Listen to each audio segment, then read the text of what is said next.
Sadashiva Samarabham Shankaracharya Madhyamam Asmadacharya Paryantam Vande Guru Paramparam Ishvaro Gurat Multiveda Vipagne Vyomavad Vyapta Dehaya Dakshinamurtaye Namaha Sarva Vedanta Siddhanta Gocharan Gocharan Govindam Paramananda Satguru Pranatosh Maham Om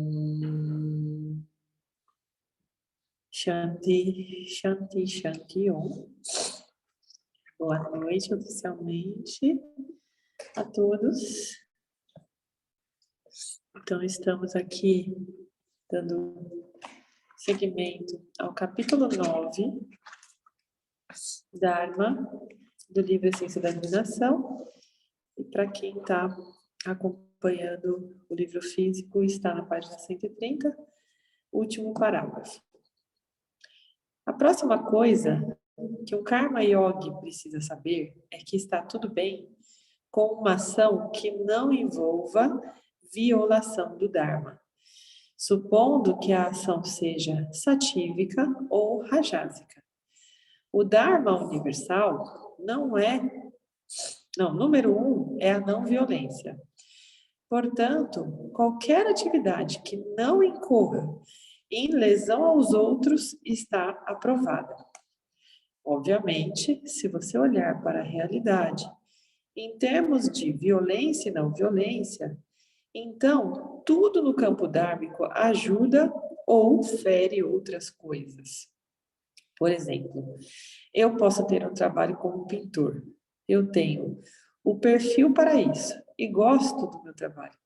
Mas acontece que a tinta é tóxica e prejudica o meio ambiente, podendo causar câncer ou alguma outra doença.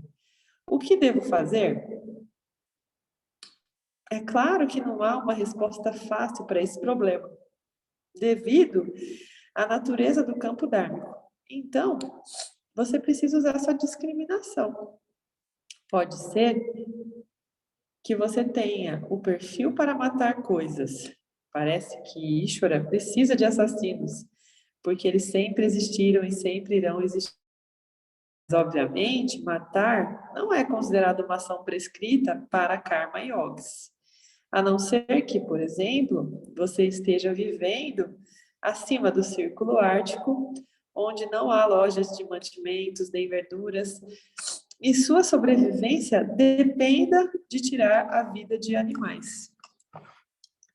Se você estiver nessa situação, o Karma Yoga prescreve: consagre a ação, faça-o conscientemente, da maneira mais gentil possível e receba os resultados como presentes. Nossas escrituras estão cheias de exemplos de pessoas que realizaram trabalhos muito materialistas, até prostituição, com o espírito de Karma Yoga e reconheceram o ser. E, finalmente, há 5 dharmas prescritos para os Karma Yogis. 1. Reverência a Deus em qualquer forma. Veja a beleza do Vedanta. Não é uma religião, mas honra o impulso religioso. Você pode ser muçulmano, cristão ou judeu e praticar Karma Yoga. Um dos maiores problemas com o mundo não dual ocidental é seu desdém pela religião. É claro que é compreensível de um certo ponto de vista, já que um sofrimento inacreditável foi infringido aos seres humanos em seu nome. Mas abandonar o impulso religioso, que é apenas o ser se amando, só porque a igreja perde o espírito religioso de tempos em tempos, é como jogar o bebê fora junto com a água do banho. Então, escolha um símbolo do ser que lhe seja atraente e o reverencie regularmente. A reverência ou adoração, que será discutida mais tarde, evoca o ser e produz um corpo sutil puro. Por essa, acho que a maioria não esperava, né? O Vedanta falando sobre a reverência a Deus. Porque parece tão mental, né? Só que não. Só que estamos falando do divino e suas manifestações. E aqui eu vou dar um spoiler, tá? Que esse movimento aqui que ele está falando sobre reverência a Deus tem um nome que é chamado de... existe o Karma Yoga, que é o yoga da ação, e o Bhakti Yoga, que é o yoga da devoção, tá? Então, o nome para esse caminho é chamado de Bhakti Yoga. E aí tem algumas linhas que falam que o Karma Yoga é uma coisa, o Jnana Yoga, que é a yoga do conhecimento, é outra e Bhakti Yoga é outra. Só que os professores qualificados que a gente tem acompanhado, eles afirmam veementemente que não existe o caminho separado, que tudo faz parte de um caminho, que é apenas uma manifestação de um mesmo caminho, são manifestações que se complementam, tá? Então, por isso que o James sabiamente fala sobre um caminho que é conhecido como Bhakti Yoga, só que está sendo aqui prescrito como um dos dharmas para o Karma Yoga. Ou seja, aqui fica evidente, então, que é o mesmo caminho, que uma coisa complementa a outra, ok? Então, essa devoção aqui é muito legal que ele traz, né? Quando você pratica a reverência a Deus, de certa forma, você está trazendo para você mesmo essa contemplação. Aqui que ele está dizendo,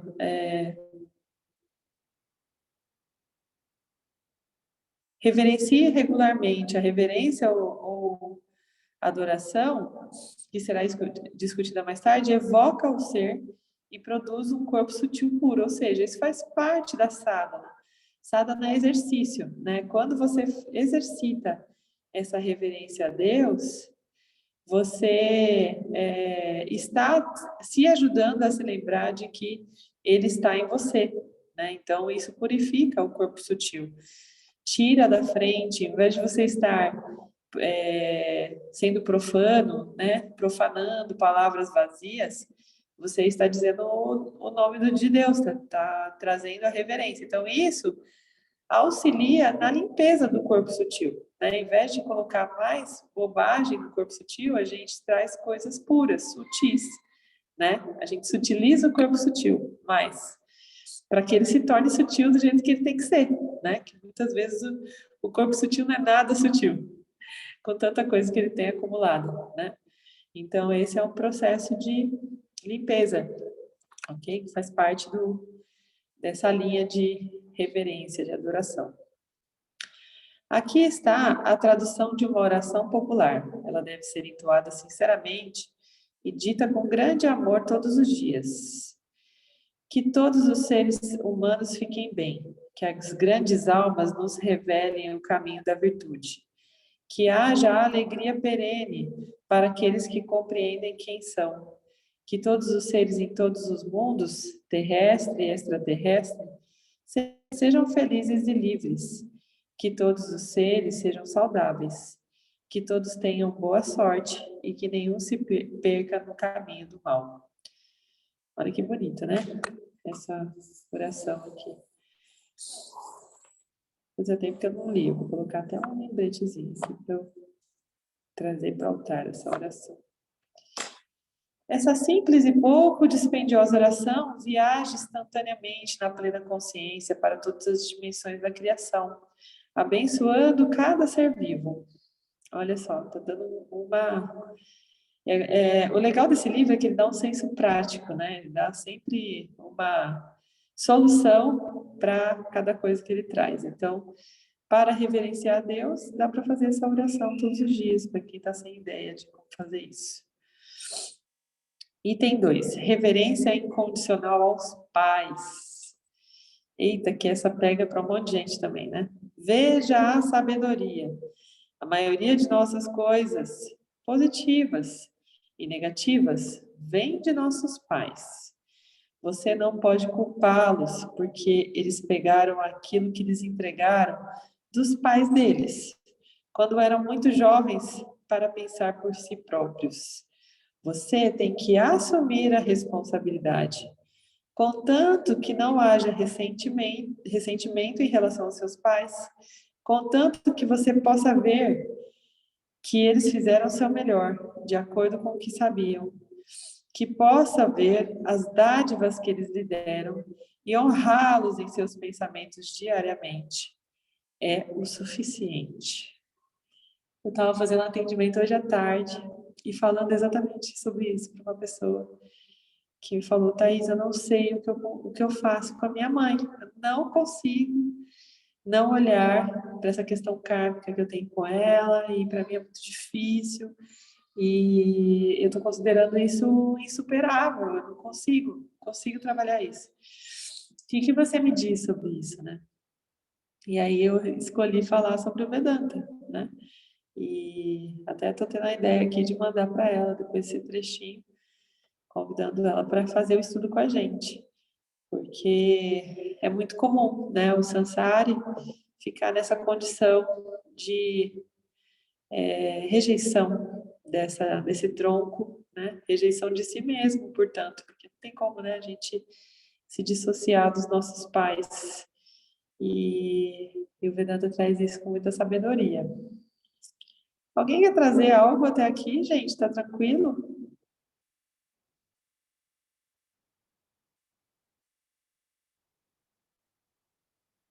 Oi, Thaís. Oi? Vou pegar uma carona no que você comentou sobre a, a devoção a Deus fora da visão teoricamente, fora da visão do Vedanta, Uhum. né? Mas não no sentido de ah, ele está distante de mim, mas é o exercício de trazer ele para dentro de mim, né?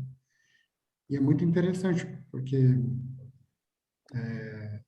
sempre a gente escuta, né? Eu venho também da Igreja Batista, e sempre esse distanciamento, né? Parece que eu tenho que ter uma relação com Deus muito distante, uma constante barganha, uma constante negociação.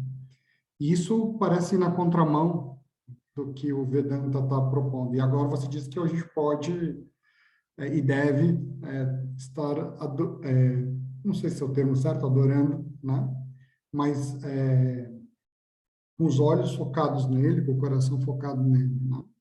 Mas sem a carga religiosa, mas sim no sentido dele. É isso que você está falando, na essência dele? É, é isso que eu estou falando. A gente tem visto, assim, que os professores que a gente tem ouvido, né, e mais atualmente o Kriya Yoga, a linha do Kriya Yoga, que fala sobre o Vedanta também, dentro de uma abordagem, eles incentivam a gente a criarmos uma intimidade com Deus, sabe? Com os representantes de Deus também, né? Os mestres, os gurus, né? Que são aqueles que já são realizados, que já encontraram uma resposta. E eles falam assim: converse de igual para igual, traga essas mazelas todas como um confessionário, sabe? Faça isso acontecer na intimidade mesmo. Permita que Deus te perceba e perceba suas angústias e os seus segredos, né?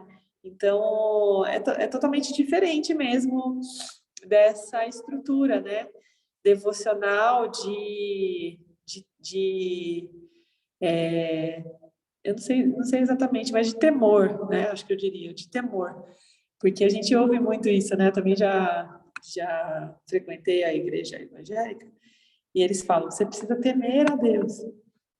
E colocam Deus nesse lugar, né? De inalcançável, assim. E é uma coisa que não combina com a ideia de que nós somos Brahman, né? Então, se nós somos, por que a gente tem que estar tão distante dele? Ao contrário, né? A gente merece se aproximar de Brahma. Então, essa linha faz muito mais a minha energia, assim, serve muito mais a minha energia. Eu consigo ver muito mais sentido nisso.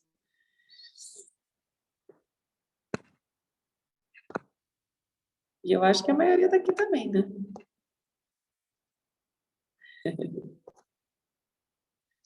Sim, eu... Pode falar? Quem entrou? Não vi? É a Amanda. Amanda, oi, Amanda. Eu tô no celular hoje, tô meio atrapalhada. Não tô conseguindo ver direito. Tranquilo, é que eu tô fazendo... Agora eu tô te vendo. Fazendo chapinha no cabelo aqui, e aí eu vou deixando o celular, vou arrumando até descabelada. Aproveitando o tempo, né? Eu também, complementando essa questão da visão do Deus interior, né? Eu vi, não lembro se foi um artigo ou algum vídeo que eu vi, falando muito que, na verdade, o que Jesus veio tentar avisar a gente era isso. Que, na verdade, eles deturparam ali, né, a informação, manipularam para fazer com que a gente achasse que era só o amor e perdão, mas que o que ameaçou a sociedade naquela época, que fez, inclusive, ele ser crucificado, era essa libertação desse contato direto com Deus. Ele tentava avisar as pessoas disso, justamente para que as pessoas saíssem dessa visão de igreja e governo, né, como sendo algo que dominassem eles. E eu estou lendo um livro, Mensageiros do Amanhecer, das Pleiades. Não. Muito legal, super recomendo, vou deixar depois lá no grupo para vocês. E ele explica um pouco essa questão, né, do porquê que eles colocaram tanto medo na gente, esse medo de Deus, esse medo de... eles explicam de um jeito bem legal, como se, tipo, a Terra fosse um laboratório e tivessem lá os donos dos laboratórios, né, que eles deram os DNAs e tal, e aí, só que eles brigaram, é como se, tipo, os donos do laboratório brigaram, e aí uma parte desses que foram nossos criadores, né, ficaram ali sobre o domínio nosso, e aí eles são alimentados dos nossos medos, das nossas inseguranças, de todas as frequências baixas. Então, que até esse medo de Deus e toda essa história que eles contam na Bíblia, muita delas, né, manipulada aí para criar atrito entre homem e mulher, muitas historinhas toda manipulada aí, é para gerar toda essa intriga, toda essas desavenças que a gente vive, porque eles se alimentam dessa frequência baixa mesmo, né? Sim, tem várias linhas que falam sobre isso mesmo. Uhum. E não, faz todo sentido mesmo. Eu acredito bastante nessa linha também de Jesus, porque para mim sempre foi nítido isso no ensinamento dele, né? Uhum. E também ele tinha umas ideias muito disruptivas a respeito do materialismo, né? Ele falava que a gente tinha que buscar primeiro o reino de Deus e a sua justiça, e o resto vinha, né? Então, numa sociedade que era extremamente materialista, isso era disruptivo demais, né? Era totalmente contra o sistema. Então, Jesus, com certeza, foi um dos enviados para nos revelar toda essa façanha, né? Claro, claro. Da mesma maneira, foi Krishna, né? Então, Jesus, na Índia, é equivalente a Krishna. E Krishna, inclusive, é o personagem, né? O centro do livro, né? Do manuscrito, das escrituras, que é considerado mais relevante para o Karma Yoga, que é o Bhagavad Gita. É Krishna que passa toda a informação, toda a instrução para Arjuna a respeito dessa caminhada na Terra, né? Sobre como tomar as melhores ações. Então, no mundo ocidental, Krishna é equivalente a Jesus Cristo. A Jesus né? Cristo. Então, as ideias estão muito, muito próximas dos dois, né? Verdade. E tem tudo isso mesmo. Eu acredito muito que uma das obras, né, que Jesus que Deus está dentro de nós, né? Claro, claro. É que o Mário não tá online aqui agora, que ele foi, acho que acudiu o Miguel. mas ele sabe de várias passagens, assim, que ele estudou bastante a Bíblia, ele sabe de várias passagens que são equivalentes ao que está escrito no Gita, ao que está escrito aqui, né? É tudo a mesma mensagem de formas diferentes. Formas diferentes de falar, né? Legal. E só para complementar também, você estava falando de pai e mãe, aí eu gostaria de trazer para vocês assim, uma visão que eu comecei a ter e que me ajudou bastante. Essa questão do DNA, na verdade, porque o que a gente tem que colocar em mente, por mais que a gente não queira, né? Eu sou 50% a minha mãe, eu sou 50% o meu pai. Isso é algo que não tem como a gente fugir. Por mais que eu não queira ser igual a ele, não quero ser igual a minha mãe, não quero ser igual ao meu pai. Eu sou eles, eu sou a junção deles dois, né? E quando eu não consigo manter um bom relacionamento com a minha mãe, é como se 50% do meu eu, ele fica mal, ele meio que fica sem forças, né? Então, essa questão do honrar o pai com a mãe, para mim, ajudou muito pensar nessa questão do DNA. Tipo, não adianta eu projetar fora, achar que o problema tá nela, porque no final das contas eu sou ela. E se tá dando um atrito, ou o meu pai, eu sou ele, né? Se tá nesse ponto, é porque talvez nós dois temos que trabalhar isso, porque nós somos isso, né? Mas você primeiro, porque está incomodando você. Então, tá refletindo, né? Tá refletindo aí em você. O que você precisa olhar, porque muitas vezes a gente está aqui tendo a oportunidade de ampliar a nossa visão para coisas que os nossos pais não tiveram, né? Eu, por exemplo, eu tenho a honra de ter minha mãe aqui na Sangha e dela ter tido essa oportunidade, né, de escolher esse caminho, de perceber o valor desse caminho junto comigo, ao mesmo tempo, né? Mas isso, em termos de linha do tempo, é uma coisa que é mais rara, verdade. Porque a gente está falando sobre gerações diferentes, né?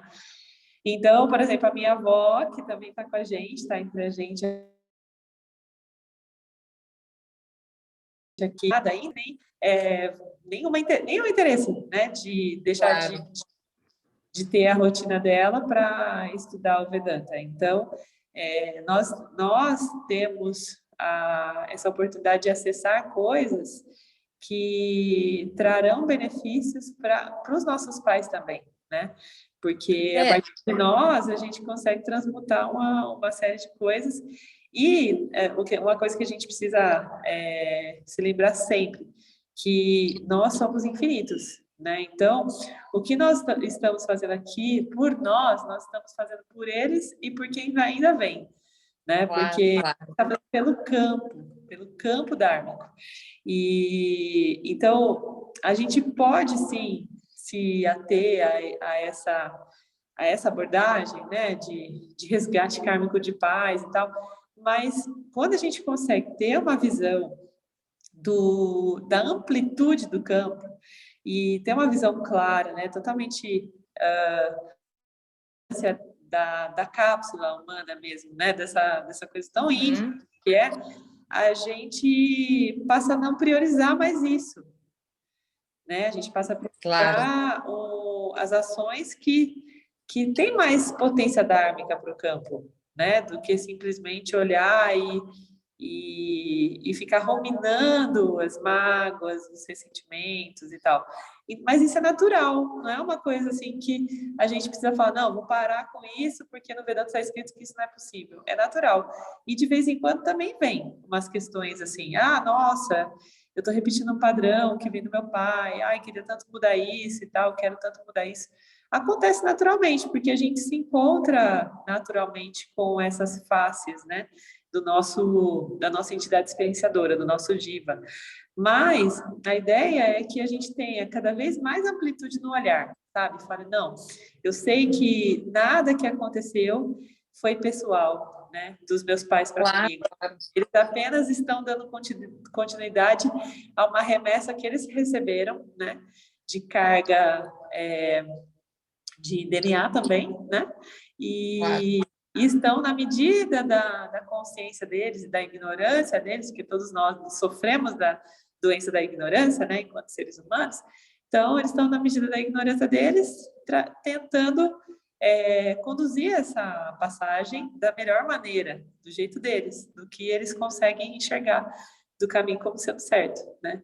Então, não é nada pessoal, é que eu, por carregar esse pacote de vassanas, né, de tendências, de programações, que muitas vezes é tão próximo, né, tão igual ao deles, eu acabo que acho que eles estão fazendo algo contra mim. Mas não. Ah, não, mas essa imagem do contra, na verdade, não é nem meu pai com a minha mãe. Quando você tira o externo como inimigo e você começa a perceber que o inimigo está dentro, eu acho que isso se desfaz naturalmente, né? Eu acho que mas tem casos, não, tem casos que se desfaz por último com os pais, sabe? Que a gente já entende que não é com os outros não fazem isso com a gente, mas nossos pais, eu já vi isso, mas sabe? É engraçado, o meu pai com a minha mãe, como eu fui colocada à frente, parece que foi meio que tipo, com eles até acabou sendo o primeiro aqui para mim, porque eu fui colocada à frente de um monte de desafio, e aí tipo, ou eu olhava de um jeito melhor, né? Na pandemia eu voltei para casa, tipo, eu voltei para viver do lado deles, então tipo, ou resolve, sabe? E aí, essa questão nesse caso, assim, tirando essa questão, me dá um pouco essa sensação do inimigo tá dentro de mim mesmo. Eu só tô trabalhando em mim, eu não foco mais em ninguém, Thaís, porque a gente não tem como fazer nada por ninguém, realmente cada um tá no seu processo, né? Eu acho que a paciência com a evolução do outro e com o processo que ele tá, entender que tudo que ele tá falando, fazendo, agindo, é porque ele tá nas lutas dele e a gente tá aqui para ter um pouco de compreensão e esperar o processo deles até, né, eles conseguirem enxergar. E essa questão do DNA me ajuda muito a olhar nesse caso, porque é como se eu fosse uma projeção de 50% deles para ser melhor. É como se eu tivesse, tipo, eles estivessem lançando um braço à frente, né? Para que eu pudesse ser a versão melhor deles, e aí e não ficar cobrando eles de ser melhor. Eu venho na frente, eles lançam 50% deles para frente, eu sou melhor, e aí eles olham para isso, aí sim eles começam a olhar e pensar se eles vão mudar ou não. Se quiser, se não quiser também, aí é cada um por eles, né? Mas é não mais olhar para os pais e ficar apontando, a gente virar para frente, deixar os pais atrás, que acho que era a dificuldade minha, e projetar para frente na minha evolução e deixar eles olharem para isso e decidir o que eles vão fazer. Pode olhar e achar que tudo tá ruim, olhar achar que é bom ou não, mas não faz diferença mais, porque eu tô lutando por mim. E eles, né? E eu sou eles. Então não adianta eu querer também tirar isso de mim, falar, não, eu não quero ser igual, eu não quero. Não, eu tenho que abraçar essa sombra. Eu sou uma projeção para que eu possa melhorar e, de repente, ser uma possibilidade deles olharem diferente para algumas coisas. Uma vez que eu olho, eu não preciso falar para eles, vocês têm que olhar. Eu olho, eles veem o resultado e aí eles decidem se eles acham que deve olhar ou não deve olhar diferente, né? É exatamente isso. Você sabe que essa questão da proporção aí dos 50% é interessantíssima, né? Porque até isso é perfeito, né, no criador. Ele permite que a gente deposite só 50% e deixe os outros 50% na mão dele para entender o que vai acontecer. E aí é que acontecem as mudanças que chamam a nossa atenção, né? Eu, como mãe, eu vejo nitidamente, assim, os meus filhos fazendo coisas muito iguais a mim e, ao mesmo tempo, muito diferentes de mim, que me fazem ter um alento, assim, falar, nossa, que bom, né? Que bom que eles não vão repetir exatamente igual, eles vão encontrar um caminho diferente. Exato. E assim então, é tudo muito perfeito, né? E muito. Por conta disso, vale a pena a gente fazer essa reverência incondicional, né? Porque a partir dos nossos pais que a gente está. Olha, galera da sanga toda, se tem alguém aí que tem problema com pai e mãe, já entendam que esse é um processo que precisa começar agora, se já não começou dessa transmutação, né? Da gente reverenciar incondicionalmente, da mesma maneira que eles fazem por nós, né? Quando eles decidem, desde o momento que eles decidem trazer a gente ao mundo, tem que ser incondicional e de volta, né? Vale a pena. Verdade. E aí, Elis? Gratidão, Amanda. Elis tá aqui, gratidão. Essa passagem, não tem como não lembrar da constelação, né? E aí eu queria colocar a minha como que eu fiz para esse retorno, né? De olhar para eles e agradecer. Foi chorar e deixar sofrer tudo aquilo que eu não vivi. né? Eu não tive a mãe amorosa que eu quis, eu não tive o pai presente que eu quis, porque eu queria, do jeito que eu queria, tinha que ser, né? Acho que todo mundo traz uma criança pirracenta dentro, não me deu quando eu quis, agora também não quero mais, só que a gente sai por aí projetando essa falta nas relações. Chorei, senti raiva da minha mãe, senti raiva do meu pai, senti raiva de todas as vezes que ela me bateu, né? Ela deveria me amar incondicionalmente? Não, né? Mas no seu papel de cuidadora, de nutridora, poderia ter me tratado, mas ela não fez. Logo, eu aceito que não fez, não vou ter, e sigo, porque geralmente fico olhando para trás, o que não aconteceu, por que ela não viu, por que ela fez assim, por que meu pai não viu, por que não sei o quê, por que eu tive que fazer. Então a gente fica você disse, nessa ruminação, olhando para trás, né, olhando para a morte, e a vida, o tempo, né? O tempo aqui fora, cronológico, vai passando, e a gente continua adultos disfarçados, quer dizer, adultos, né? Crianças disfarçadas num corpo adulto. E é assim, é libertador, porque e aceitar a vida que chegou até a gente pelo preço que ela chegou, né? Porque a minha mãe também sofreu, a minha avó também sofreu. Então, isso que a Amanda falou, quando eles se juntam, é por um ato de amor. Se não for um amor de pai, de homem e mulher, é o amor divino para trazer mais uma vida à Terra, né? Mas é um desafio, e é todos os dias, né? Como diz aqui, são todos os dias. Não adianta, já estou resolvida, daqui a pouco vem esse negócio. Minha mãe de novo enchendo meu saco desse negócio aqui. Tinha que ser. Aí, um exercício que eu faço é quando eu tá pegando, eu vou lá para frente do espelho, fico olhando para minha cara e sou a minha mãe. Eu sou a minha mãe, mas eu posso fazer um pouquinho diferente dela. E que bom, né? Que bom que a gente tem essa oportunidade de olhar para isso e exercitar isso todos os dias. Porque também tem uma outra coisa aí que a gente não considera, mas que é tão preciosa quanto, que é nossa conta kármica, né? Então, a gente nasce exatamente no berço que a gente tem que nascer por conta de exatamente tudo que a gente cometeu nas nossas passagens, né? Então, a gente acha que a gente chega aqui com a conta em branco, zerada, e não, só que não, né? A gente já entra com o saldo devedor ou com o saldo positivo para desfrutar, mas o lance é que zerado ninguém vem, não, porque quem está zerado não precisa voltar, né? Então, é muito importante a gente levar isso em consideração, de que o nosso passado nos condena, né? Tanto para o bem quanto para o mal. E o mal que eu digo é esse resgate, que já acontece desde o começo. Tem pessoas que, segundo, eu fiz esses tempos atrás um mapa astral védico, né? E estou terminando, inclusive, o processo. E aí, a gente percebe que de tempos em tempos acontecem umas eclipses que eu não sei precisar, assim, exatamente o tempo, mas com cada pessoa acontece numa época da vida, que é quando os resgates kármicos chegam, sabe?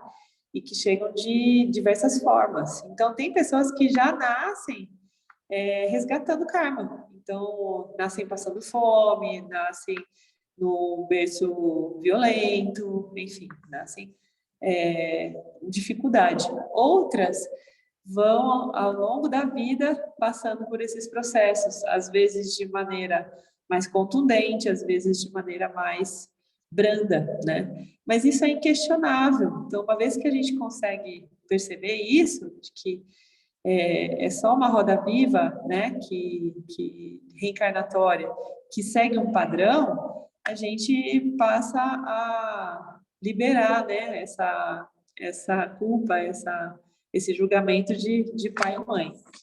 Então, vale muito a pena a gente começar. Se já não foi começado, se já não foi entendida isso com toda essa clareza, então agora está inquestionável, né? Pai e mãe vem acima de tudo.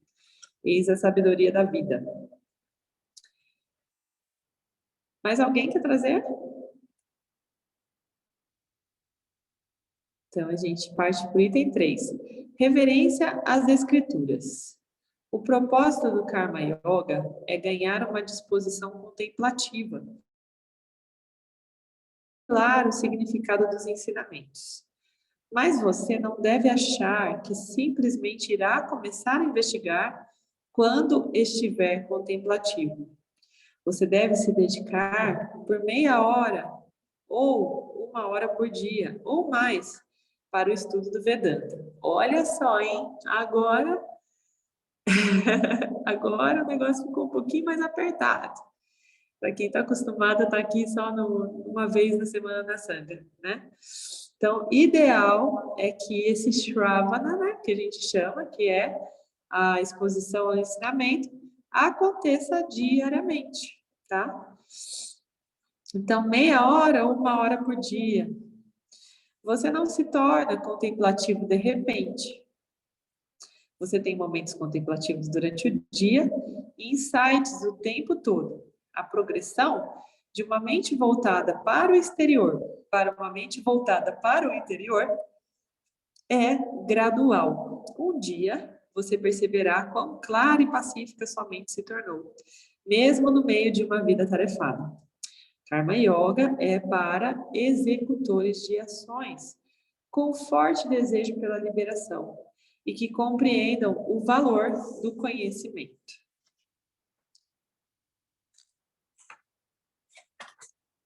Acho que isso aqui não tem nem muito o que falar, né? Está faladíssimo.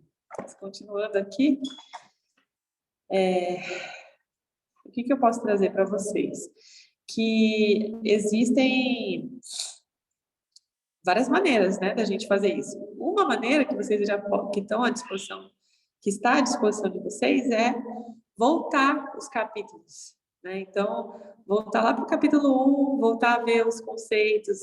E eu posso dizer para vocês que, gente, ó, eu acho que é a 6ª vez que eu estou lendo esse livro. Eu tinha lido 2 vezes sozinha, aí eu li mais com o primeiro grupo de estudo, depois o segundo, depois eu li mais uma vez, não completo, mas aí já começou o 3º grupo de estudo. Então, foram quase 6 vezes. E agora, lendo de novo, e quem está aqui há mais de uma sanga também sabe, nunca é igual. A cada momento a gente está capturando coisas diferentes, a nossa mente está se abrindo para pedacinhos diferentes, porque é onde ele está sendo tratado. Porque o tempo todo a gente está tratando o nosso corpo sutil. E às vezes ele está sendo tratado em determinado pedacinho que, na vez passada que a gente leu, não estava ativado, né? Então, acaba que cada experiência é completamente diferente. Diga, Gabi. Queria fazer esse comentário sobre voltar e reler, porque na sanga passada eu estava com algumas dúvidas, né, que eu tirei com você durante a aula, e antes disso eu estava voltando a ler os últimos capítulos, porque assim que a gente lia, eu voltava na mesma semana e lia, só que eu acabei ficando perdida na correria do dia a dia e não fiz isso. Então eu fui voltar e ler. E eu comecei a ler as anotações que eu tinha feito num caderno e falei, nossa, acho que eu vou anotar direto aqui no livro, porque eu acho que eu vou ter que voltar de novo e ler.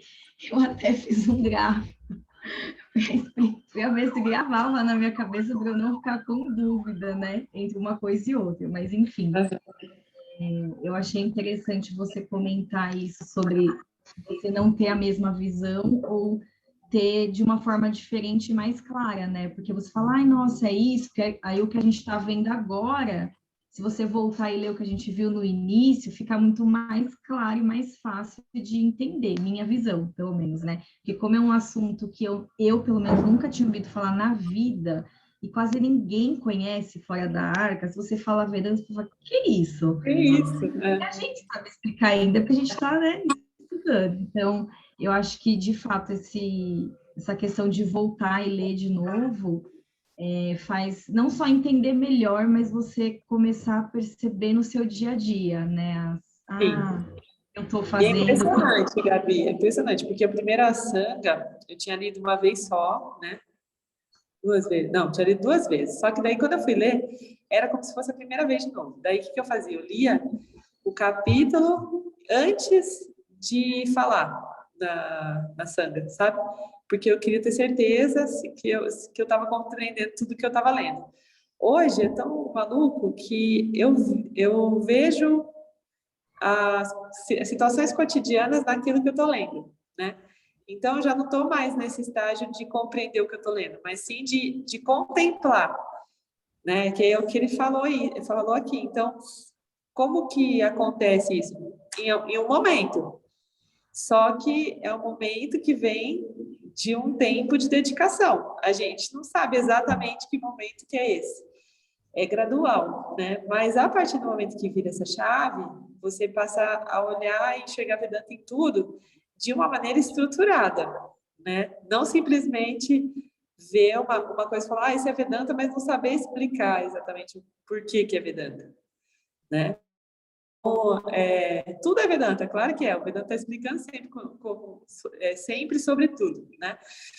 Mas quando você se torna contemplativo, que é a fase do Manana, né? Quando você passa a contemplar as escrituras, você começa a enxergar, lendo as escrituras, você enxerga situações cotidianas. Então você já sai daquela necessidade de entender o que você está lendo, né? E passa a relacionar coisas que você está vivendo. Então, essa é a etapa do Manana, né? E para que o Manana aconteça, tem que rolar o Shravana. Hoje, comigo vem muito essa percepção do Manana, mas eu estou dizendo aí que a gente está falando, no meu caso, de um estudo que tem um pouco mais de 2 anos, né? Isso é muito relativo. Tem pessoas que da primeira vez já conseguem contemplar, né? Só que o que o James diz aqui, né? Lá no começo do livro, que raras são as pessoas que de fato se iluminam sem seguir esses passos, os 3 passos, né? É muito raro. Então, a gente tem que se considerar parte de uma maioria, né? E essa maioria passa por essas fases, né? O Shravana, que é a primeira fase, Mana, que é a segunda fase, e para chegar no Nididhyasana, que é a terceira fase, tá? Então, aqui ele está falando de Mana, que vem através do Shravana. Então, o Shravana tem que acontecer. Quanto tempo? Então, aqui nesse capítulo do Dharma, a gente está vendo que são 30 minutos no mínimo por dia. O que eu faço muito? Eu pego as aulas que a gente hoje faz com nosso professor, né? Nossa professora qualificada, e eu vou, onde tiver, eu coloco a aula para ouvir. Se eu tenho um trajeto de 15 minutos para fazer, de um lugar para o outro, eu vou ouvindo por 15 minutos e volto ouvindo por outros 15 minutos. Então, eu já vejo meia hora no dia, né? Tem dia que dá tempo, que o Miguel dorme um pouquinho mais cedo, dá tempo da gente ouvir antes de dormir. A gente coloca um pouquinho mais, né? Tem dia que a gente fica mais tempo na rua. Tem dia que eu coloco no celular e vou ouvindo no fone de ouvido com o Miguel passeando na rua. Faço 1 hora de caminhada com ele na rua, ouvindo, enquanto não acaba a aula, eu não volto para casa. Né? Então, eu já fico condicionado. Então, existem várias formas de a gente fazer isso, só que a gente precisa de criatividade e de disciplina, né? Porque é um exercício, é igual ir para academia. É um exercício que a gente vai fazendo. E se passam alguns dias e eu não vejo nada, é interessante até, porque dá aquela dor mental, igual dor muscular, quando a gente volta para academia, quando fica uns dias sem isso. Tem isso para pensar, daí eu começo a pensar muito mais. Quando faz parte de uma rotina, é natural, não me dá nenhum efeito colateral, sabe? Eu já percebi isso, que tem vezes até que se eu fico 1, 2 dias sem ver, quando eu vejo até sonho depois com o que eu ouvi, sabe? E aí você vê, porque mexe com o corpo sutil. E quando eu tô vendo regularmente, no pulo, não acontece nada, faz parte de mim, daí eu começo a contemplar, né? Então, esse é o meu modus operandi. Tem gente aqui que também já pratica isso e que pode dar dicas também, né? Para quem está começando, pode colocar no grupo, os incentivos, porque é muito É muito legal. Uma outra coisa que também que dá para fazer é essa gravação do Zoom, ela também tem uma versão em MP3, que o próprio Zoom já grava, que é só do áudio, né? Então, para quem não quer carregar o celular com imagem ou deixar o Zoom aberto, dá para baixar também o MP3. A gente pode disponibilizar o MP3 no grupo, né, ou no arquivo, para vocês irem ouvindo de novo. Ao invés de lerem o livro de novo, vai ouvindo desde o primeiro capítulo lá, o áudio, né, que também é útil. Porque como a gente não projeta imagem nem nada, ninguém precisa ficar olhando na minha cara, né? É só ouvir que tá tudo certo. Não precisa toda hora assistir de novo, é só ouvir a mensagem, né? Então, é útil também. Agora que eu tô falando com vocês, que me ocorreu dessa oportunidade de a gente fazer isso. Certo? Então, nós vamos para o item 4, serviço humanitário.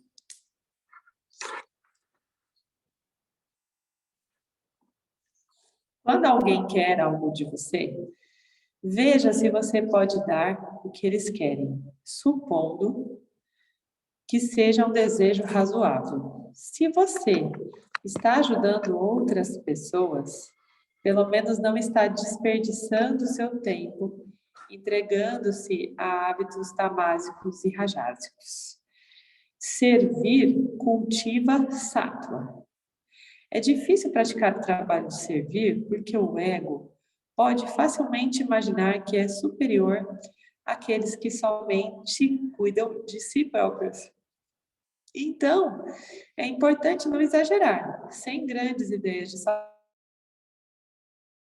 Nos apresenta oportunidades diárias de servir aos outros.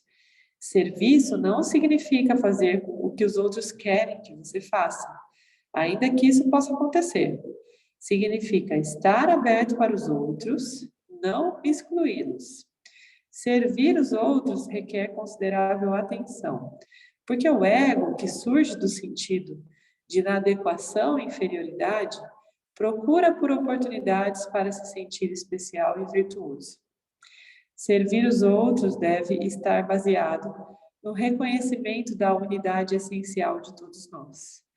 Também é um ato de sabedoria, porque tudo que precisamos vem através dos outros. Indivíduos com predisposição a servir geralmente são bem cuidados. Olha que interessante, gente. Não tem como falar de Karma Yoga sem falar de serviço humanitário, né? O Karma Yoga incentiva bastante esse servir e o trabalho voluntário, tudo isso. Mas é aquilo, né, que está escrito aqui, que o James bem disse. A gente tem que estar disponível para o outro. Tem gente também que se esconde através do serviço, né, do voluntariado, para os outros, para mostrar para si mesmo ou para os outros, e não tem capacidade de ajudar os próprios membros dessa casa, né? Então, também tem que estar sempre, a gente tem que estar sempre atento com essas hipocrisias. A gente precisa, o serviço é para todos, não tem como a gente ignorar as necessidades do nosso clã, da nossa família de sangue, para servir outros lugares, né, e outras pessoas. Então, quem está a serviço, sem filtro, tá? Porque senão vira aquela busca pela virtude, né? Então, a gente volta no estado samsárico se a gente toma esse rumo, né, da nossa busca. Item 5, reverência a todos os seres sencientes. Olha que legal isso, gente. Isso tem muito a ver com a questão de hábitos, né? Do veganismo, por exemplo, das pessoas que se dedicam aos pets, aos animais, né? A apreciação da unidade de todas as coisas deve se estender até incluir todas as formas de vida. Pratique isso, respeitando o meio ambiente. Recicle. Esteja consciente da sua emissão de carbono. Seja ecológico. O vegetarianismo é uma boa maneira de reverenciar a vida.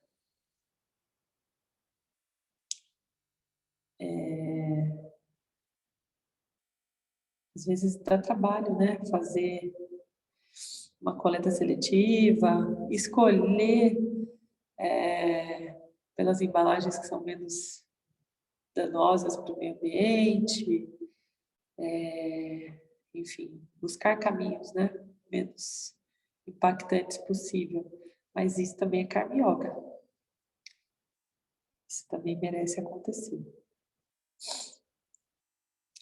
Então, essas são as 5 ações, tá? Que ele traz aqui, que fazem parte dessa estruturação, né?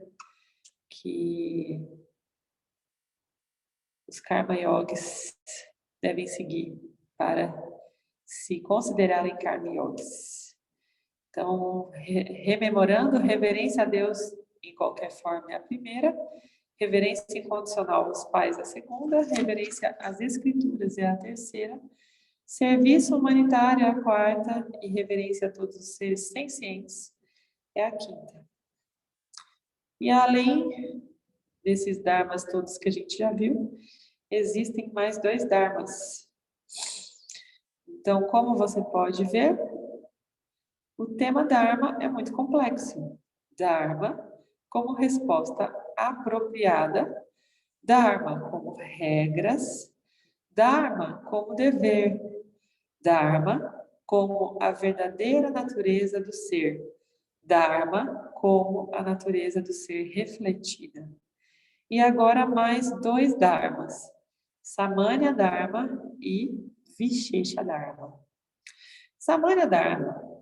Em relação à minha vida, eu sei mais ou o Ishvara sabe mais? Em nossas escrituras há uma história maravilhosa sobre um guerreiro, que é uma encarnação do ser. Ele é uma pessoa excepcional em todos os sentidos, bondoso, inteligente e muito popular. Suas ações são benéficas e ele segue sua dharma à risca. Mas nada em sua vida vai de acordo com o plano.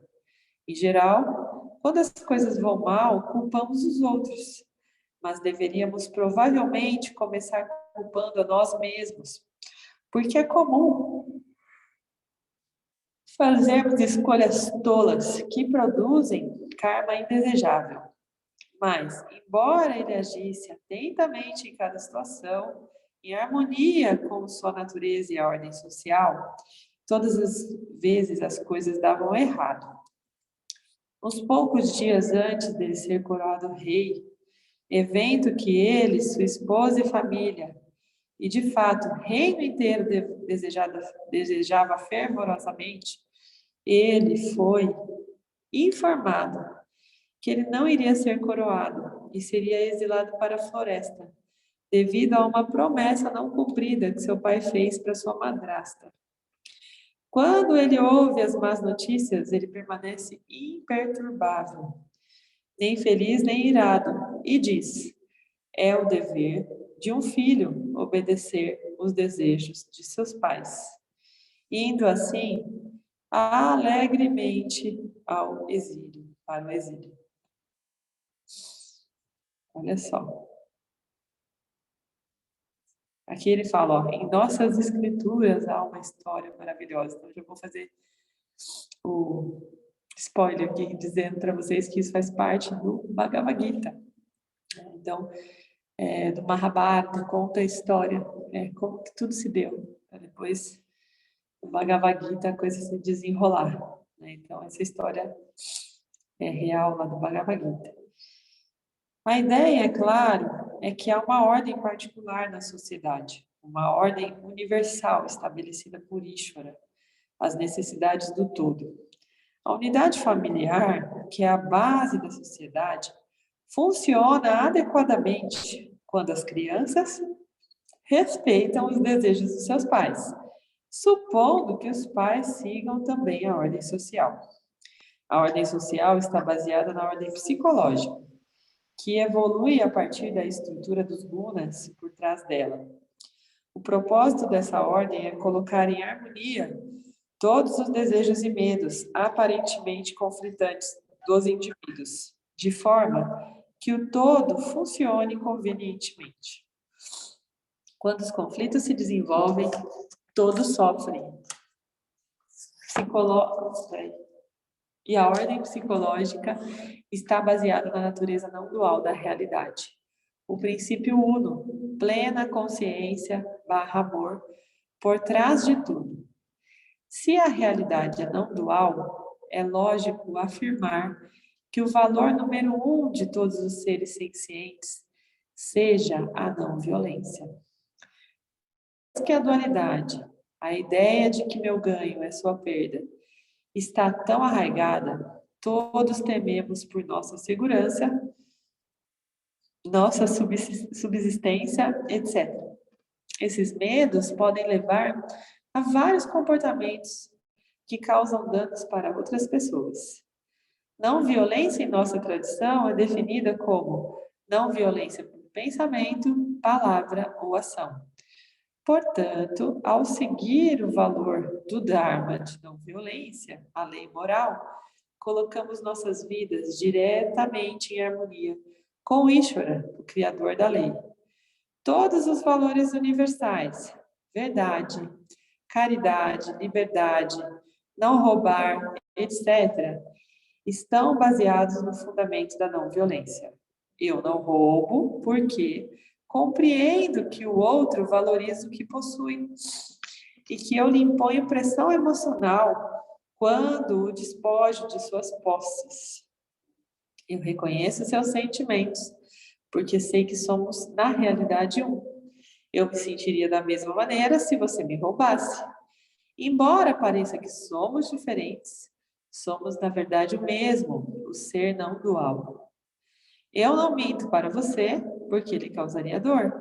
Não devemos esquecer de mentir, que mentir causa dor, também para quem mente, porque o Dharma está embutido em todo ser senciente.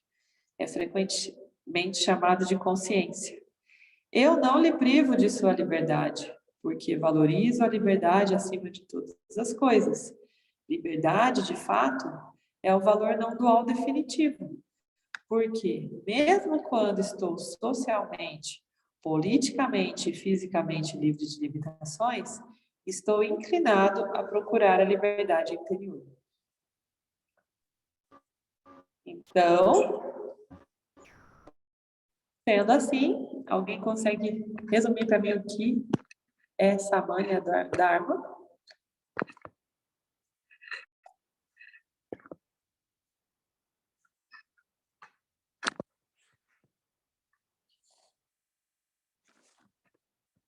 Agora que são elas, hein? Será que alguém entendeu?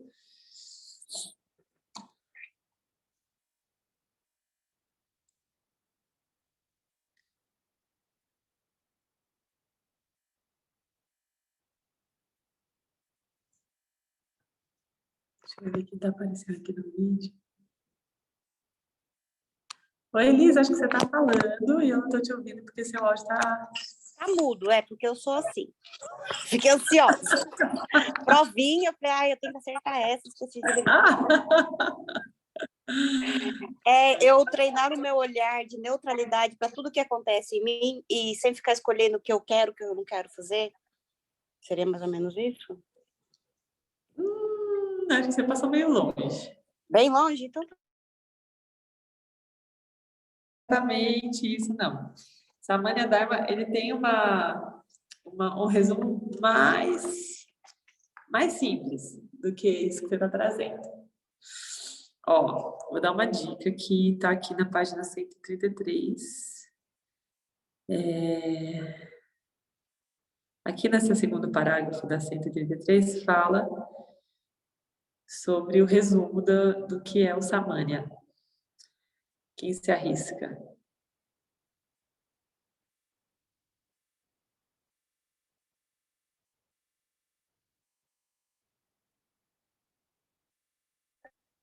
Tá. É mais ou menos aquele ditado, não faças para outrem o que não queres para ti. Tem a ver com isso. Tem a ver com isso.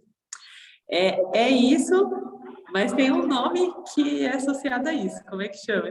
Qual que é esse nome? Não vou lembrar agora.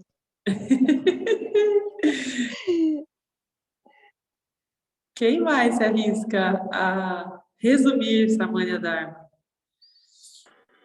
Eu tenho a impressão que eu tenho é de que é aceitar o fluxo conforme o campo vai trazendo para a gente, né? Para conseguir acompanhar o que está sendo. Então, praticamente todos os desafios que são trazidos até mim seriam, na verdade, um presente. E eu teria que estar gratificado porque isso está aparecendo no meu caminho. E uma das formas de retribuir esse tipo de presente é através da ação da não violência. Sim, tem a ver com isso também, Ricardo. Tem a ver com isso também. Mas ainda dá para resumir mais um pouquinho, de uma maneira que fica mais claro. A Gabi vai se arriscar, Gabi? Sim, vou arriscar. Uhum. O Samanya Dharma seriam os valores, os nossos valores. Aí, Gabi acertou. Então, Samanya Dharma são os valores, só que não são simplesmente os valores. Você quase chegou lá, Gabi, você foi que chegou mais perto. Tá aqui no Dharma, aqui, ó. Dharma Yoga, valores universais. Exatamente. Valores universais. Então, Samanya Dharma são os valores, é o Dharma vinculado aos valores universais. Tá? Então, é algo que está presente para todos os seres. Então, o Ricardo falou certo, a Elisângela falou certo. Sim, se está presente para todo mundo, a gente deve aceitar como presente. Sim, deve aceitar como presente, mas entender que acima do nosso yoga, né, do Karma Yoga, está o Samanya Dharma. Então, é importante que a gente entenda o Samanya Dharma para tomarmos atitudes dármicas também. Não adianta a gente ir contra o Samanya Dharma, né? O Samanya Dharma está acima e ele representa os valores universais, independente do nosso, da nossa manifestação, dos nossos desejos. Diga, Amanda. Seria como se fossem as leis universais, tipo a lei de ação e reação, a lei hermética, de gestação, essas leis. A lei de ação e reação, a lei hermética, tudo aqui dentro do Vedanta se resume na não violência, tá? Então, aqui, o que é a lei de ação e reação? Se eu faço uma atitude violenta, não, violência não é só violência física, tá, gente? Pode ser roubar, pode ser humilhar, qualquer coisa que seja negativo para o outro, segundo o Samanya Dharma, isso vai voltar para mim, porque vai ser adármico, né? Então, se eu tomar uma atitude adármica, eu vou automaticamente acumular papan karma, que é o karma negativo. Eu estou tomando uma atitude negativa, né? Então, isso vai me trazer um efeito colateral negativo, consequentemente, porque faz parte do sistema, do mecanismo, tá? Então, aqui, para resumir tudo, ele diz que os valores universais estão todos vinculados ao tronco da não violência.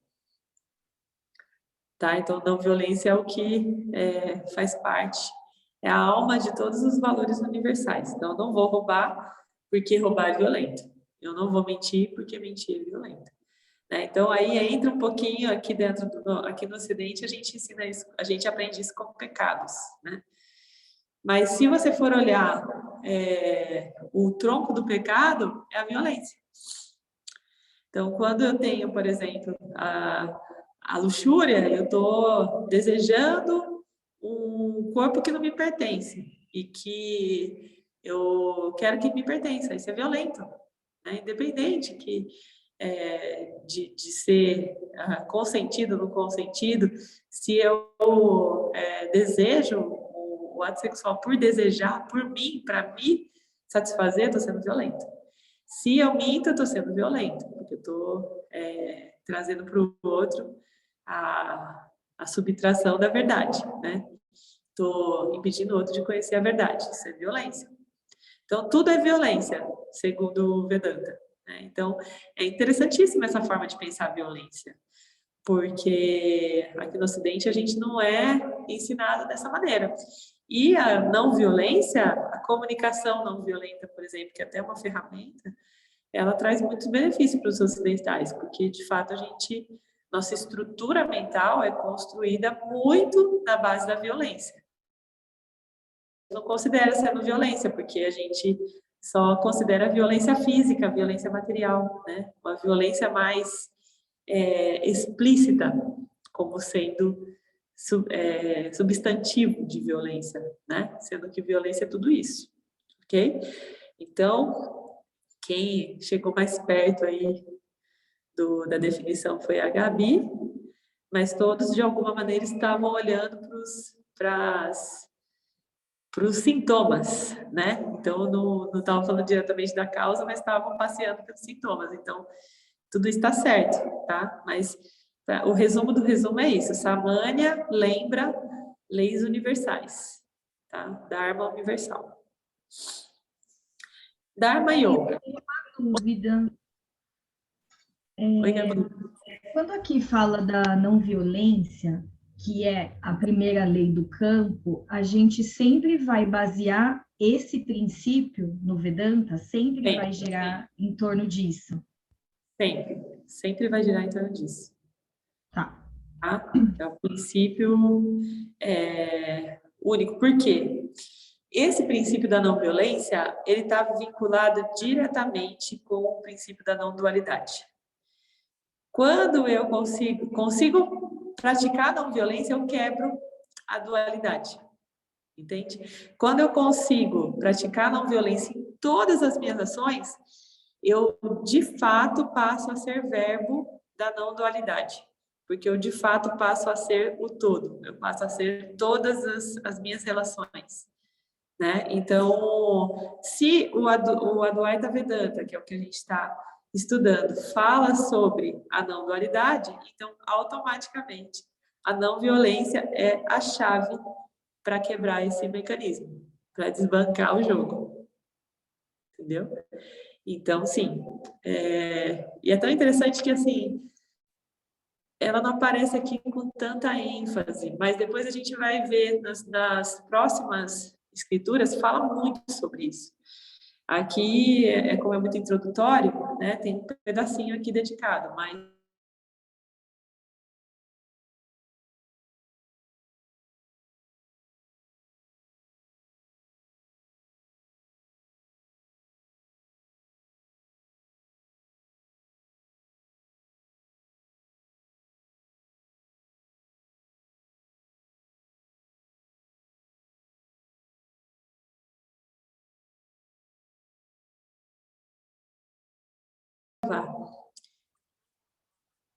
voltou. Voltamos a gravar. Acho que ele perdeu a conexão. Então, e sim, é uma forma da gente lembrar, né? Violência significa violar. Violar o Dharma, violar a não dualidade. E tudo isso que se espera, que se ensina através do Advaita Vedanta. Então, agora vocês entenderam, deixa eu ver a carinha de vocês, entenderam? Samanya Dharma, está claro? Gente, isso tem um valor absurdo, tá? Então, como eu disse para vocês, não está tão destacado aqui, porque essa é uma literatura mais introdutória. Só que a gente vai ver, para quem sentir no coração de seguir esse caminho, vai ser visto muitas e muitas vezes, tá? Dharma Yoga. Valores universais. Chegamos, olha só. Começa assim, hein? Valores universais são chamados de Samanya Dharma. É só ler o próximo parágrafo. Vocês vão descobrir. O problema com os valores universais é que eles são o quê? Universais. Existem no reino ideal, aparentemente abstraídos das exigências do dia a dia. Então, nem sempre dá para ser perfeito, né? basicamente, eles só significam algo quando são interpretados e agem sobre os indivíduos. Os valores interpretados são chamados de Vishesha Dharma. Tá? Dharma Yoga está alinhando minha vida com os valores universais. Isso significa que Ishvara sabe mais que todos. Por yoga, queremos dizer conectar ou unir nossas ações com a vontade do todo. Então, a gente também, falando em etimologia da palavra, a gente lembra que yoga significa a união, né? União com o Dharma, no caso de Dharma Yoga. Então, se eu pratico Dharma Yoga, o que eu estou tentando fazer? Através das minhas ações, eu utilizo essa ferramenta chamada Vishesha Dharma, o que significa o quê? Olhar para o que o campo está manifestando, para aquela condição que o campo está trazendo, buscar uma maneira mais ideal possível para tomar uma ação, com base em quê? No Samanya Dharma. Então, nem sempre nós temos um cenário ideal para seguirmos à risca um valor universal. Às vezes a gente tem um cenário simulado ali que a gente tem que... muitas vezes a gente tem que escolher a ação menos pior. Isso se chama Vishesha Dharma. Eu consegui olhar para a situação, interpretar aquela situação e escolher o Dharma que atende àquela situação da melhor maneira possível, que nem sempre vai ser a maneira ideal pelo ponto de vista de Samanya Dharma. Parece um pouco confuso, mas a gente vai ver vários exemplos, tá? Tá, esse parágrafo aqui, deixa eu ver se eu entendi certo. Seria, o Vishesha Dharma seria a forma que a gente interpreta o Samanya Dharma, é isso? É, a forma que a gente aplica esse Samanya Dharma no cotidiano, na situação, a forma como a situação se apresenta para a gente. Então, o Vishesha, ele tem vários exemplos de Vishesha, tá? Acho que eu até sei, não sei se tem aqui. Ah, tem sim, tem aqui embaixo exemplos de Vishesha para vocês entenderem. Então, às vezes, a gente quer que o mundo seja perfeito e paraíso, né? Paradisíaco, mas nem sempre é. Aliás, quase nunca é. Então, às vezes, situações se apresentam para a gente de uma forma bem distante desse Samanya Dharma, né? Pelo menos parece bem distante. Então, a gente precisa saber interpretar, e essa interpretação se chama Vishesha Dharma. A gente entender o Dharma situacional, tá? Então, Vishesha Dharma, em outras palavras, significa Dharma situacional, ou seja, qual é o Dharma que cabe nessa situação. Então, a partir dessa interpretação, eu vou escolher, né, como Dharma Yogi, eu vou escolher a melhor ação, a ação mais dharmica para colaborar com o campo.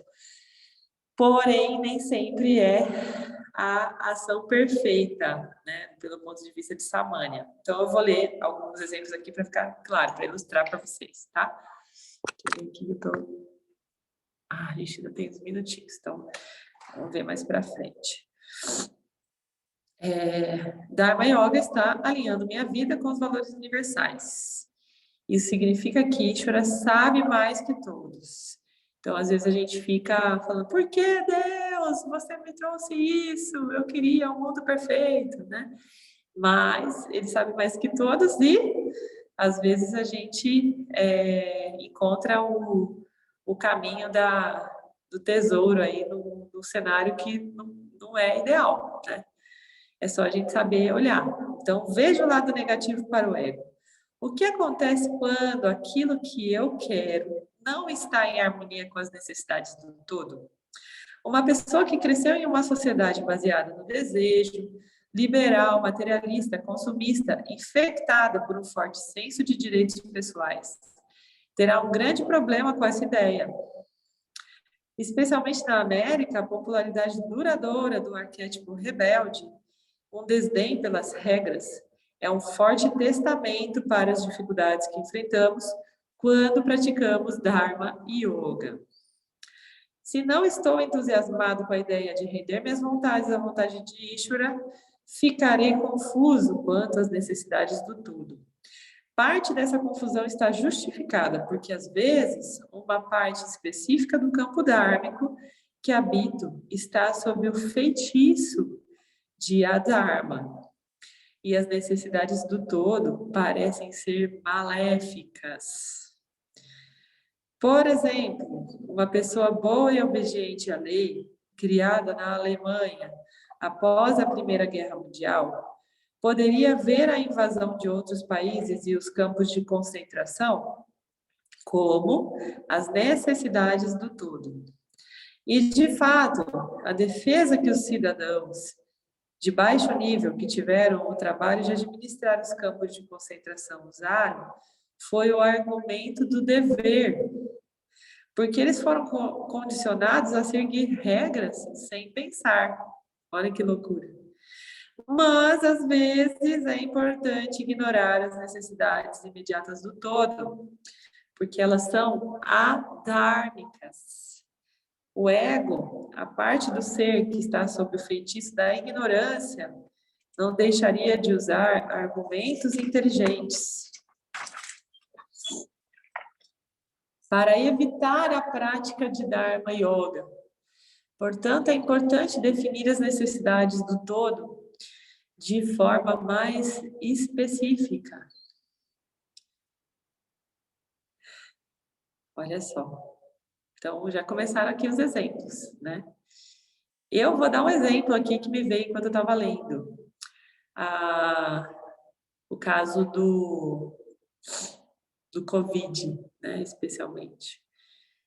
Se a gente for olhar e considerar essa história de que o outro não existe, que nós somos o outro, e que a gente precisa ser voluntarioso, praticar o serviço, né, legítimo e tal, a gente não conseguiria virar as costas ou ignorar a necessidade de uma pessoa que tá passando mal, né? Tá doente. Mas aqui, especialmente nesse momento, houve um decreto de lei, né? Que precisava ser respeitado. A gente precisava ficar recluso, a gente precisou separar fisicamente de pessoas que precisavam da gente, né? E porque era o momento de fazer isso, porque a gente não podia correr o risco. Então, existia uma situação condicionada chamada Covid-19, que fez com que a gente ignorasse aqui essas regrinhas básicas do mundo ideal, né? Que a gente se recolhesse, se voltasse para as nossas próprias necessidades, para a nossa própria sobrevivência.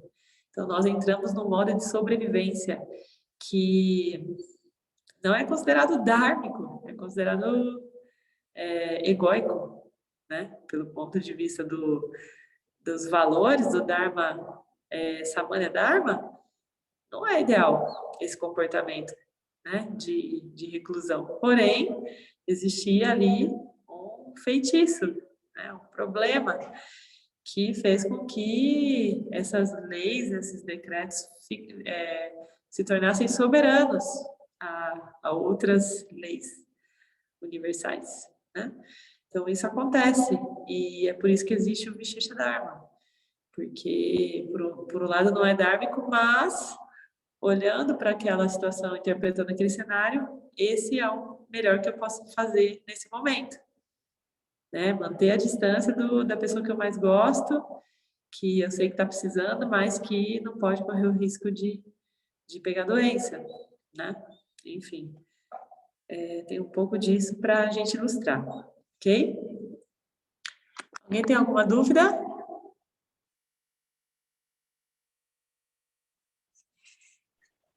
Por exemplo, um guerreiro que ele está defendendo a pátria dele, e é uma pessoa muito virtuosa, que respeita as leis e tudo, mas ele está assassinando pessoas, né? Isso, né? Isso é um exemplo disso também, né? Então, é um exemplo e é, inclusive, o exemplo maior do Bhagavad Gita, né?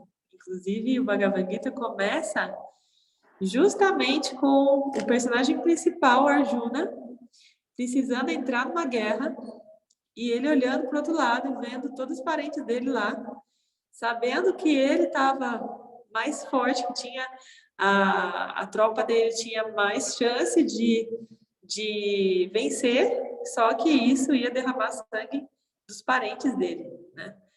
E aí esse capítulo se chama O Desânimo de Arjuna, porque ele olha e fala, meu Deus do céu, não é possível que viver isso, não é possível que eu preciso matar meus parentes para fazer alguma coisa pela pátria, para mim, para...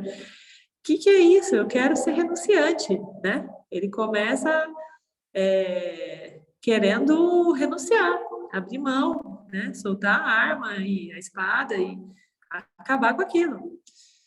E aí começa a saga, porque daí a Krishna vem justamente para ensinar ele sobre o que é Vishesha Dharma, né? Sobre o que deu ali e por que aquela guerra tinha que acontecer. O que tinha acontecido antes daquela guerra, tudo que eles tinham passado até o momento da guerra, para ele entender o sentido da guerra. E nós todos vivemos uma guerra aqui. Que guerra é essa? É a guerra da ignorância, né? Da ignorância contra a luz da consciência. Então, a Bhagavad Gita vem ilustrar essa guerra que nós, seres humanos, vivemos diariamente. E o capitalismo, né, com a violência do capitalismo, né, de como ela troca a natureza, vende a natureza do dinheiro, né, estipula preço do pedaço de terra no planeta, sendo que ele nunca é nosso. Sim, que hoje é o capitalismo, mas que lá no Bhagavad Gita era uma monarquia, né? Eram reinos que estavam sendo disputados. Então, é tudo sobre a mesma coisa. E é muito legal quando a gente consegue ter essa percepção cotidiana, porque isso faz parte da contemplação também. Eu perceber pontos que são muito adármicos, né? Contemplar não é só olhar as coisas bonitas, falar, ai, olha só como o Vedanta é bonito, que me explica sobre o que são as flores, seres sencientes, que me dão perfume. Não, contemplação é tudo, entra toda essa patifaria, essas coisas que não faz sentido nenhum para a lei, né, universal de não violência, entra tudo. E aí é sobre isso o Bhagavad Gita, que a Arjuna precisa aprender a ser humano, precisa aprender a olhar o que não é bonito também, sabe? Só que com sabedoria, com sattva, com conhecimento, né, do Vedanta. Então, é até legal que a gente quer começar a falar sobre isso, porque esse é o livro da sequência desse estudo aqui, né, da essência. Como a gente já está chegando aí no finalzinho, na última parte do livro, eu já vou deixando uns drops do Bhagavad Gita para vocês entenderem o quanto que é importante, né, essa continuação. E riquíssima, é um estudo para o resto da vida mesmo, para a gente ler todos os dias. Tá? E aí, Amanda? Pois é, estou aqui pensando em tudo que a gente viu hoje. Me veio uma dúvida quando a gente trouxe essa questão da guerra. Por exemplo, uma pessoa que ela é manipulada mentalmente, né? Porque ela realmente acredita tudo certo, ela está fazendo, né? Matando o outro, mas dentro dela, eu acredito que a pessoa que vai para a guerra, ela foi manipulada pelo governo e tal.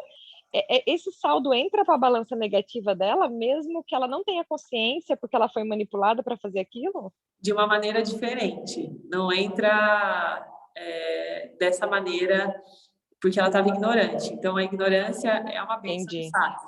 Por exemplo, quando aqui a gente vê, né, o Islã, o Irã, esses caras que se tornam homem-bomba, eles realmente estão fazendo algo que eles consideram dármico, que é libertar a humanidade, né? Serem kamikazes, oferecerem a própria vida para Deus, enfim, para Maomé, né? E eles morrem acreditando nisso verdadeiramente. Só que uma vez que você sabe, na verdade, você entra no processo de culpa, que inclusive é o que a gente vai ver aqui na próxima sanga, a gente vai falar sobre a culpa. Aí acabou. A partir do momento que você sente culpa, significa que você está consciente daquilo que você está fazendo. Aí é a Dharma e entra para sua conta kármica, tá? Mas, sim, tem pessoas que fazem o negócio completamente ignorantes, e aí, para eles, vem a conta do samsara, que é esse processo reencarnatório infinito, né? Que muita gente vive sem perceber, sem se dar conta. E só mais uma coisa sobre o Bhagavad Gita, que você está falando, você mesma vai continuar essa sanga ou a gente vai para outra? Essa sanga, ela é feita por um professor qualificado, porque é assim, dentro do Vedanta, a gente pode falar sobre esses livros que são livros de apoio, são literaturas de apoio introdutórias ao Vedanta. A partir do Bhagavad Gita, já é uma escritura sagrada, Bhagavad Gita. Então, só pode ser abordado por um professor qualificado, né? Um professor que ficou anos e anos se dedicando para aprender a escritura viva, né? A escritura original, que inclusive é em sânscrito. Então, a gente tem aqui na Arca a continuidade. Já tem uma turma de Bhagavad Gita que já começou, né? E a gente vai dar continuidade vai ter uma nova turma. Assim que a gente fechar aqui a essência, a gente já vai começar uma nova turma de Bhagavad Gita com a professora Glória Arieira, que é uma professora de um instituto chamado Vidya Mandir, que inclusive foi quem trouxe o sânscrito para o Brasil. É uma professora venerável de Vedanta, tá? Então a gente tem uma turma, a gente faz uma parceria com o Vidya Mandir. E aí vocês continuam, quem quiser continua estudando. Gratidão. Tá bom? Com a sua experiência particular com o Vedanta, você acredita que os dois se complementam ou não? Eu teria que aprender direito o Vedanta, porque eu teria que repetir muitas vezes aqui para aprender, né? Se eles se complementam ou se poderia, já sem eu compreender direito o Vedanta, já começar o Bhagavad Gita? Já pode começar. Porque assim, o Essência, a gente tem o cuidado de apresentar o Essência primeiro, porque ele traz um vocabulário introdutório. Porque o Gita, ele já vem com bastante vocabulário próprio. Ele é inteiro, para vocês terem uma ideia, ele é uma canção em sânscrito, né? É a grande canção, Bhagavad Gita significa a grande canção. Então, são vários versos que, como a Bíblia, ele é escrito como se fossem parábolas, né? E esses versos são todos em sânscrito. Então, quando a Glória ela lê primeiro em sânscrito, ela vai explicando o que cada palavra em sânscrito significa, os termos, né? E dá para entender do zero, só que é muito mais fácil entender para quem já viu uma vez o Essência. Por isso que a gente está tendo esse cuidado de trazer o Essência primeiro, tá? Mas sim, dá para entender do zero. Quem quiser começar do Bhagavad Gita, quem já sabe um pouquinho de Vedanta, já entende o conceito assim em si, já consegue começar direto do Bhagavad Gita. Então, não tem. Se você tem uma dúvida assim, não sei se eu já sei tudo do Essência, não tem problema. Se você já compreendeu a essência, tá bom, já para começar o Gita, tá? Tem gente que prefere ficar por aqui e ver mais um pouco. Também não tem problema não, a gente vê de novo. Mais alguém?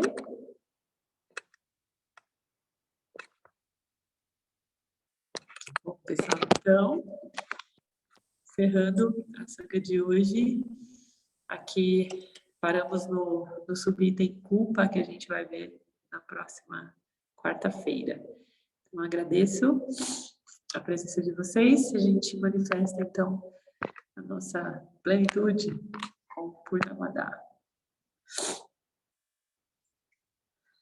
Om Purnamada Purnamidam Purnamudachyate Purnasya Purnamadaya Purnameva Vashishyate.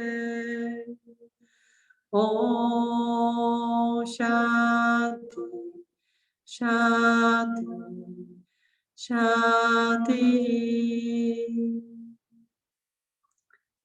Gratidão a todos. Gratidão.